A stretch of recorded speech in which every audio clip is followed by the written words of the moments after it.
Somajiguda division కి సంబంధించి legal cell incharge Deepti ఉన్నారు, మనతో మాట్లాడదాం. ఎట్లా ఉందండి మీ డివిజన్ కి సంబంధించి? ఒక పక్క నవీన్ యాదవ్ అసలు బీఆర్ఎస్ క్యాడర్ లేకుండా చేస్తా అంటున్నాడు, అసలు ఏం చెప్తారు?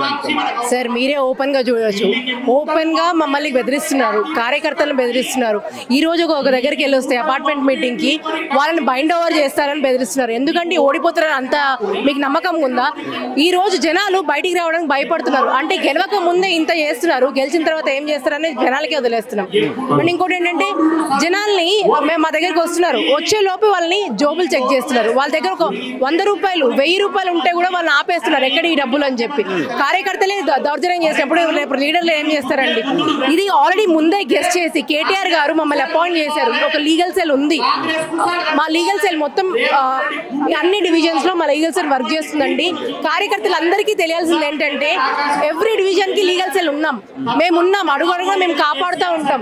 కేసీఆర్ గారు మమ్మల్ని అపాయింట్ చేసి కేటీఆర్ గారు నేను ఒక లక్ష్మణ్ రేఖ గీశారు. ప్రతి ఒక్క జనాలకి ఒక ధైర్యం ఇస్తున్నాం. మేము ఏంటంటే ఏ కేసు అయినా సరే ఇల్లీగల్ గా సార్ కండువా వేసుకున్నా సరే, ఒక 5 మంది ఉన్నా సరే కండువా వేసుకున్నా సరే వాళ్ళని పట్టుకొని స్టేషన్ లో వేస్తామంటున్నారు. పాత కేసులు ఏమైనా ఉంటే పుట్టి విట్నెస్ పిలుస్తా అని చెప్పి వెళ్ళి బైండ్ ఓవర్ చేస్తామని పోలీస్ స్టేషన్ లో పెడుతున్నారు సార్. ఎందుకు ఇంత స్ట్రిక్ట్ గా జరుగుతున్న Jubilee election?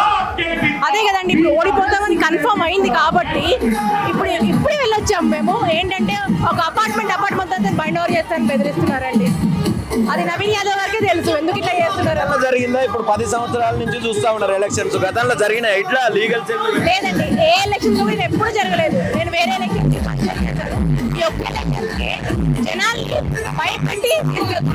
చెప్పాలనుకున్నారు final TRS గెలుస్తుందండి confirm.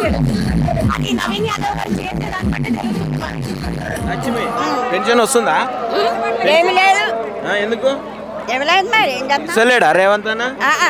ఇస్తలేదు, ఏమి ఇస్తలేదు. 4,000 ఇస్తాడు. లేదు లేదు, ఏమి లేదు, ఏమేమి లేదమ్మా. అప్పుడు కేసీఆర్ అన్న వస్తే ఏమీ లేదు. ఇప్పుడు కేసీఆర్ అన్న వస్తే కేసీఆర్ అన్నారు వాళ్ళు మాకు, ఆయన ఏమేమి లేదు మనకి. ఏమేమి లేదు. కొడుకులు బిడ్డలు ఉండరా? కొడుకులు బిడ్డలు ఎవరు లేదు.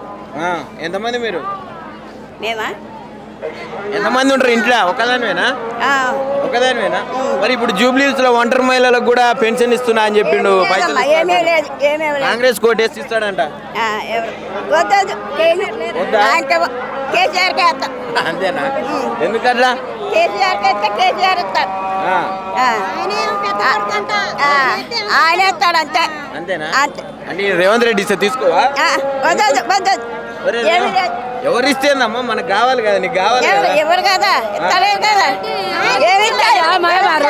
ఎవరికి ఇచ్చిండు? రేవంత్ రెడ్డి ఇచ్చిండు. రేవంత్ రెడ్డి అన్ని విశేషాలు అన్ని ఒప్పుకున్నాడు, పక్కకు జరిగిండు.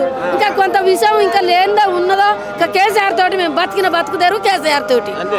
మరి ఏమి ఇచ్చిండు? ఒక బస్సులకు ఆ బస్సుకు మన ఆడళ్ళ తిక్కటాన్ని పెట్టిండు, మూల కొట్టిండు అంతే.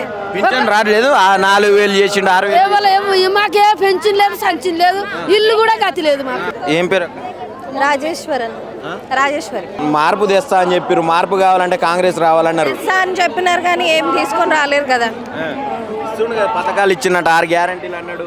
ఇచ్చినాడు కానీ కొంతమందికి వచ్చినాయి, కొంతమందికి రాలేదు కదన్నా. ఇప్పుడు ఇచ్చినాక అందరికి ఇవ్వాలి కదా. ఏమేమి వచ్చినాయి అసలు? ఏమేమి రాలేదు ఇప్పుడు రేషన్ కార్డులు ఇస్తామన్నారు, కొంతమందికి వచ్చినాయి, కొంతమందికి రాలేదు.